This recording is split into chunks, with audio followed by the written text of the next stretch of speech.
Selamat hari Minggu anak-anak. Hari ini kita mau belajar firman Tuhan. Yuk kita berdoa.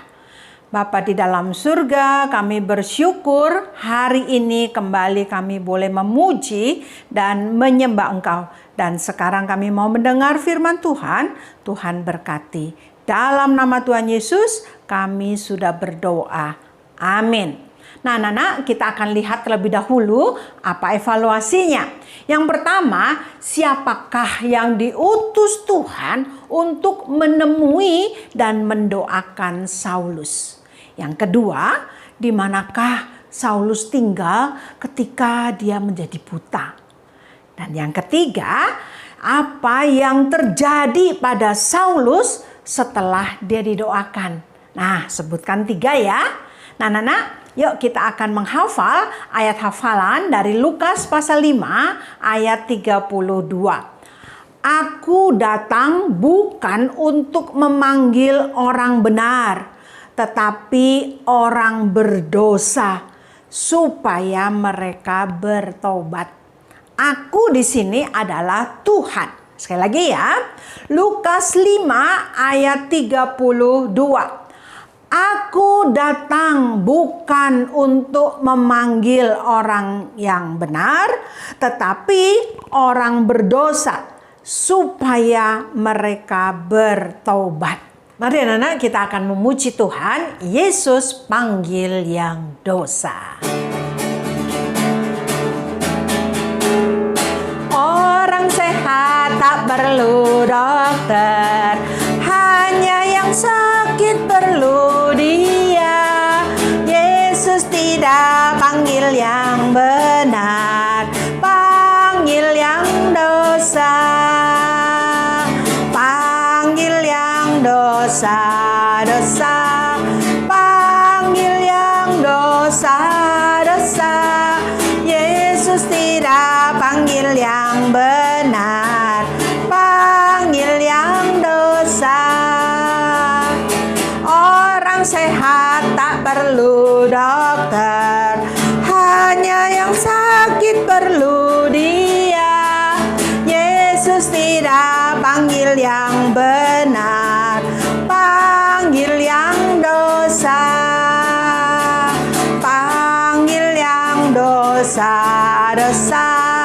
Panggil yang dosa, dosa. Yesus tidak panggil yang benar, panggil yang dosa. Nah, anak-anak, Tuhan Yesus memanggil orang yang berdosa yang mau bertobat kepadanya. Ingatkah cerita minggu kemarin anak-anak bahwa Saulus sudah hampir sampai memasuki kota Damsyik. Tapi apa yang terjadi? Oh ya, dia melihat Tuhan Yesus menampakkan dirinya dengan cahaya yang begitu kemilau, sehingga dia menjadi buta. Dan sekarang dia dituntun oleh teman-temannya memasuki kota Damsyik. Memasuki kota Damsyik pada awalnya dengan gagah berani membinasakan, menangkap orang Kristen. Tetapi sekarang harus dituntun karena dia menjadi buta. Dan dia menginap di rumah Yudas. Bukan Yudas Iskariot ya. Nah, anak-anak, di lain tempat ada seorang anak Tuhan, murid Tuhan Yesus, yaitu bernama Ananias. Lalu Tuhan berkata kepadanya, Ananias, pergilah ke jalan yang bernama jalan lurus dan carilah orang yang bernama Saulus. Aduh Tuhan, saya mendengar banyak informasi nih. Orang-orang banyak itu bilang kalau yang namanya Saulus itu melakukan banyak kejahatan Tuhan.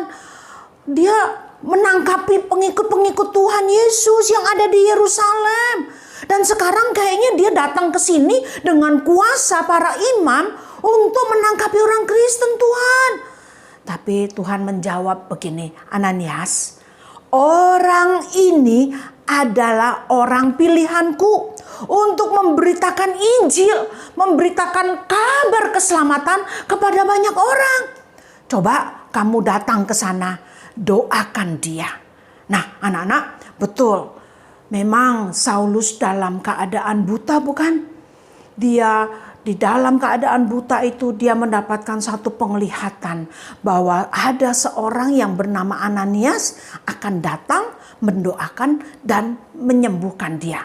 Nah anak-anak, memang 3 hari Saulus tidak melihat. 3 hari itu juga dia tidak makan, tidak minum.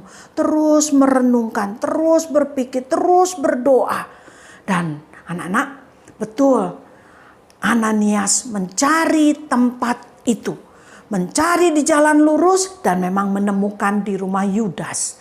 Lalu dia bertemu dengan Saulus. Lalu katakan, "Hai Saulus, aku mendapat tugas yang dari Tuhan untuk berdoa bagi kamu." Ya, lalu mereka berdoa bersama-sama. Ananias memimpin berdoa bagi Saulus. Dan memang betul anak-anak, Saulus mulai dipenuhi dengan Roh Kudus. Dan yang ajaib lagi, setelah dia amin doanya, lalu seperti selaput yang gugur dari matanya, sehingga dia bisa melihat kembali. Dan karena Roh Kudus sudah ada di dalam dirinya, Roh Kudus itu yang menggerakkan dia, sehingga dia boleh percaya kepada Tuhan Yesus. Dan karena dia sudah percaya kepada Tuhan Yesus, maka Saulus dibaptis. Nah anak-anak, setelah Saulus percaya, dibaptis, dia makan dan minum kembali, sehingga pulih kekuatannya. Dan Saulus diperkenalkan kepada anak-anak Tuhan yang lain. Dia sudah menjadi pengikut Kristus yang bertobat. Tidak lagi menangkapi orang-orang Kristen. Kita akan lihat video ini.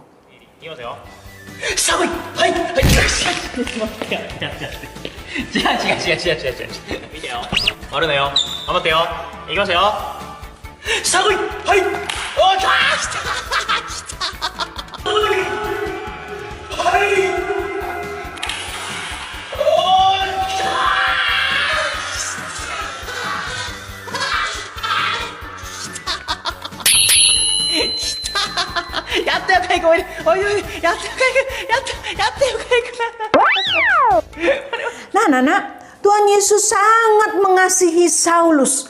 Begitu jahatnya dia, tetapi Tuhan mengasihi, tidak menghukum dan memberikan pengampunan kepadanya.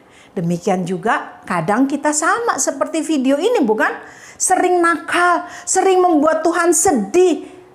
Tidak ada waktu untuk berdoa, tidak ada waktu mau baca Alkitab.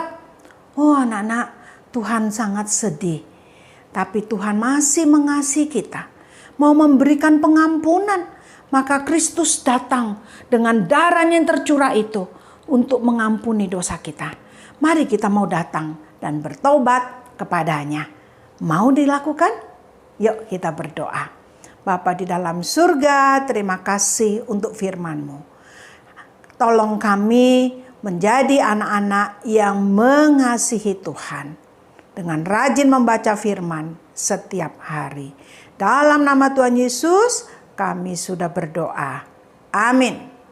Ini evaluasinya. Sampai jumpa anak-anak. Tuhan Yesus memberkati.